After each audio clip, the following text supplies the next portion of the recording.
Et bonsoir à tous, vous êtes sur Lancer Critique et aujourd'hui je vais vous dire tout ce qu'il y a à savoir sur le credo de Putrefange dans Warcry. Pour commencer, leur réaction. Elle leur permet, lorsqu'ils sont attaqués au corps à corps, de lancer un dé pour chaque touche critique qu'ils ont subi et sur un 3 ou plus, ils infligent 3 points de dégâts aux combattants adverses. C'est une réaction plutôt correcte, bien qu'assez circonstancielle, mais qui peut être utile contre les bandes qui ont énormément d'attaques, comme les Daughters of Khaine. Leur aptitude universelle leur permet, sur un double, après avoir tué une figurine adverse, de s'équiper d'une fiole puissante, qui fait que, à partir de là jusqu'à la fin de la bataille, toutes leurs aptitudes sera considérées comme ayant une valeur de 6. Bien que sur le papier ce soit une aptitude plutôt intéressante, finalement elle ne va que très peu servir, on verra un petit peu plus loin, au cas par cas.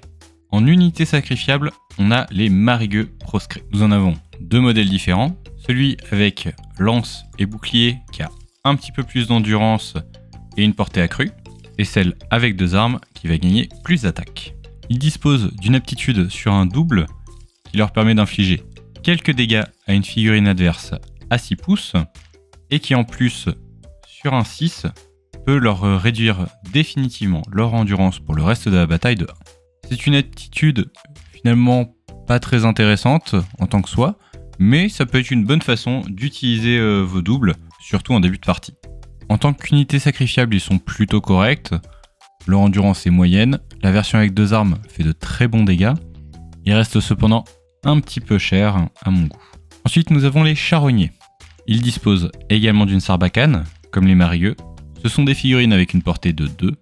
Nous en avons une version avec Etripper qui fera un peu plus de dégâts, et une version avec Arracheur qui va gagner une aptitude sur un quad qui lui permet de faire une action d'attaque bonus, et si cette attaque fait un ou plusieurs critiques, la figurine ciblée ne pourra pas faire d'action de mouvement ou de désengagement jusqu'à la fin du round. C'est une excellente aptitude, d'autant plus avec la portée de 2, car vous allez pouvoir immobiliser des figurines adverses sans être vous-même bloqué au corps à corps. Ensuite, nous avons les boursouflés. Ils font énormément de dégâts pour leur prix. La version avec Griffauchard étant le plus gros frappeur de votre bande. Ils disposent tous les deux d'une aptitude qui leur permet d'attaquer toutes les figurines ennemies à un rayon de 3 pouces. Cependant, les dégâts de cette attaque sont plutôt faibles et généralement je vais préférer utiliser mon triple pour autre chose. Nous avons également une version avec filet qui tape un petit peu moins fort, mais qui gagne une aptitude sur un double qui permet de cibler une figurine adverse à 1 pouce et de lancer un dé. Sur un jet de 3 ou plus, la figurine subit autant de dégâts et surtout ne pourra pas faire d'action de mouvement ou de désengagement jusqu'à la fin du round. C'est un excellent ratio pour ce type d'action. De plus, cela peut vous permettre d'achever une figurine adverse, ou alors si vous commencez au corps à corps avec une figurine avec une forte endurance, d'utiliser cette aptitude, de vous désengager et de partir un petit peu plus loin. Finalement, nous avons le Sirgatine. C'est votre leader. Il fait énormément de dégâts pour ce type de figurine. Il dispose de la même aptitude que le charognard avec Arracheur et surtout dispose d'une aptitude sur un triple qui lui permet de choisir une figurine adverse à 1 pouce, de lancer autant de dés que la valeur de l'aptitude et chaque jet supérieur à la caractéristique d'endurance du combattant va lui infliger 5 points de dégâts. C'est à peu près la seule fois où vous allez avoir une véritable utilité de Moisson Macabre, l'aptitude universelle, car cela va vous permettre de lancer systématiquement 6 dés lorsque vous utilisez cette aptitude, et il est extrêmement facile de tuer des figurines avec cette dernière. Vous serez bien sûr limité contre les figurines qui ont une très forte endurance, mais c'est là que les sarbacanes prennent également tout leur intérêt, car cela va permettre de réduire l'endurance de la cible. Au final, on est un peu sur une bande glace canon. Elle tape très fort, mais n'est pas du tout résistante. Cependant, ils ont deux gros points forts. Déjà, ils disposent quasiment tous d'une attaque à 2 pouces, ce qui limite les dégâts en retour. Et surtout, toutes leurs aptitudes sont basées sur la capacité à entraver le mouvement adverse. Le Sirgatine est une menace extrêmement importante sur le champ de bataille. Donc, vous devez le protéger et ou l'abattre selon de quel côté vous vous trouvez.